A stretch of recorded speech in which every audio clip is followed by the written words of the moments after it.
আপনি কি জানেন আপনার অথবা আপনার বাচ্চার জন্ম নিবন্ধন সনদ অনলাইন করা আছে কিনা সেটি কিন্তু খুব সহজেই দেখে নিতে পারবেন।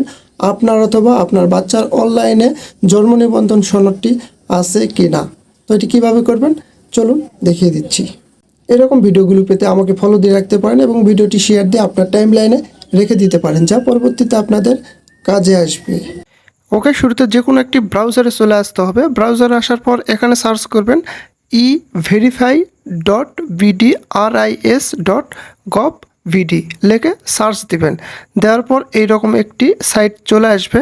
তারপরে এখান থেকে থ্রি ডটে ক্লিক করবেন। ক্লিক করার পর ডেস্কটপ সাইট এখানে একটি টিক দিয়ে দিবেন, তাহলে ডেস্কটপ সাইট ওপেন হয়ে যাবে।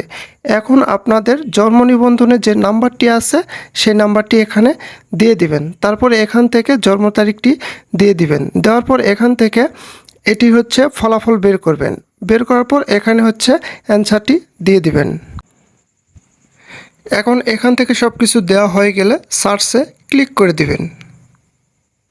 এই যে দেখুন, আমার জন্ম নিবন্ধন সনদটি কিন্তু চলে আসছে। এটি কিন্তু অনলাইন করা আছে, যার কারণে কিন্তু ইংরেজি অথবা বাংলা দুটাই চলে আসবে। যদি ইংরেজি না আসে, বাংলা আসে, তাহলে বুঝবেন যে আপনার জন্ম নিবন্ধন সনদটি অনলাইন করা নাই।